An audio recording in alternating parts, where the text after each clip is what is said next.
Hi, it's Michael here, Mr. Lushaven, doing horticulture at the Cornerstone in the suburbs. Today we're going to have a walk around the Cornerstone and I'm going to show you about the Carex plant, which I've just done in a previous video. And, you know, there are a lot of species of Carex. Now, this particular species is evergreen. It's got variated colours. I don't know its exact name because there's so many of them. And they're slightly different each one. So we're going to have a walk around and I'm going to show you what you can do with these plants. So come on, come with me.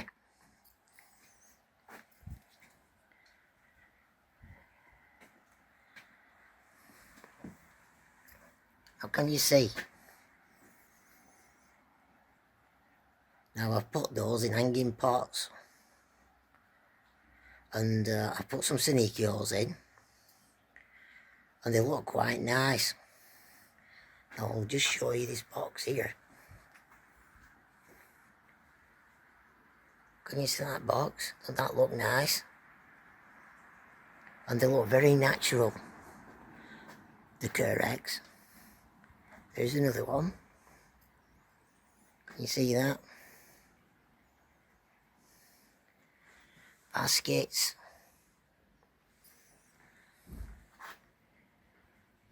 That one's underneath. Let's go around here.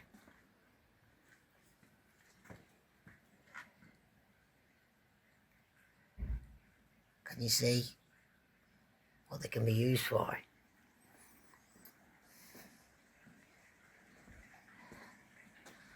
Now this is a bigger basket. And it's in there with a Synecio. And I think that looks quite nice, don't you? Around here.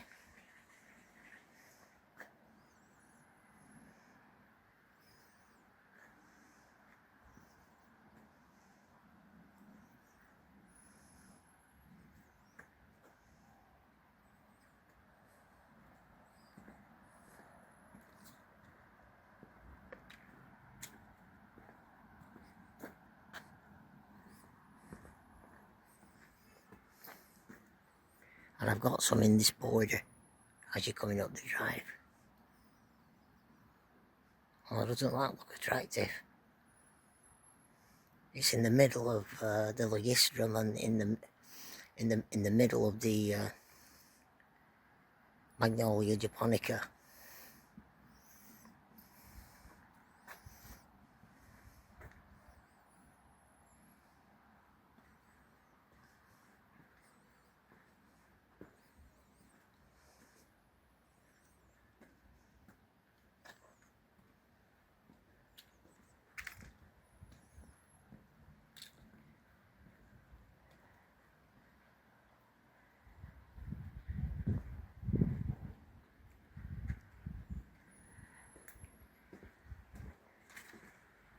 So let's just walk back up the drive and we'll go to the rear of the Cornerstone.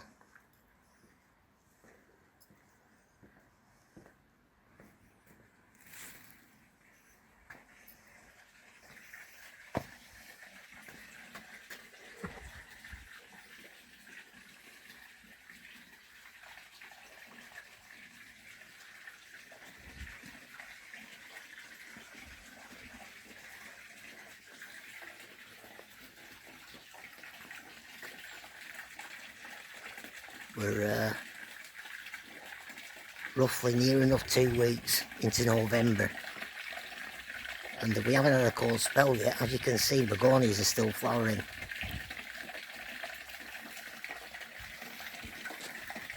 I want you to look at this. Can you see those Carex in the water? Now, I mentioned on the video, if you'll watch it, it's that these plants, they're wetland plants.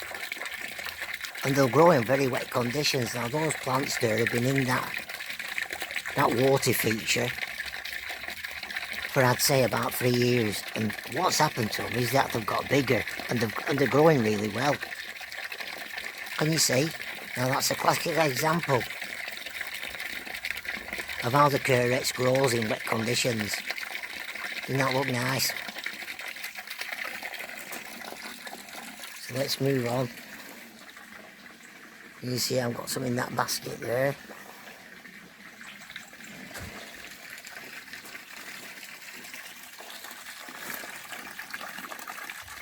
You see the Mahonia japonica.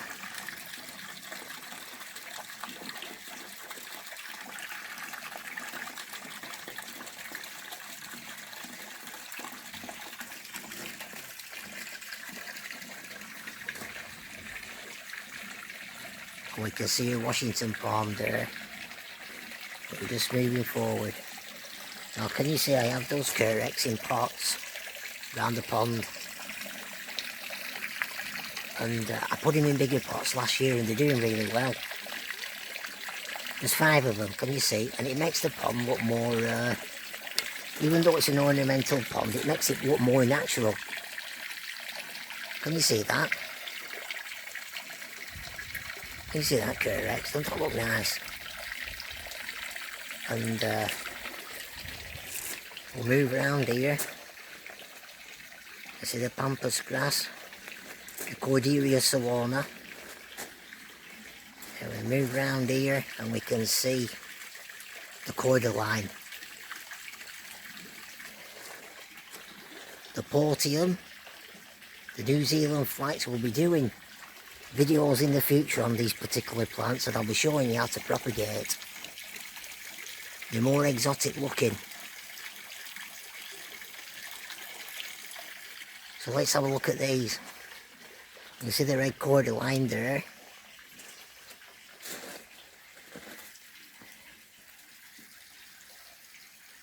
Can you see it? I've got some here. And what it is with the Carex species, they don't need a right lot of TLC. I've noticed they grow reasonably quick. The main thing with them is that you've got to water them. When the rhizomes get big round the roots, you've got to get them out and put them in a bigger pot. And you know, they can be used. They can be used for other things, like I've just shown you. And they're a nice plant to have. Okay, so I hope you've enjoyed this video. And it might just give you some ideas, and it might just prompt you to go out and get some buy some Carex, which you can propagate yourself in later dates. So thanks for watching. It's been nice having you on the channel, and it's Bob your uncle. See you on the next video. Thank you.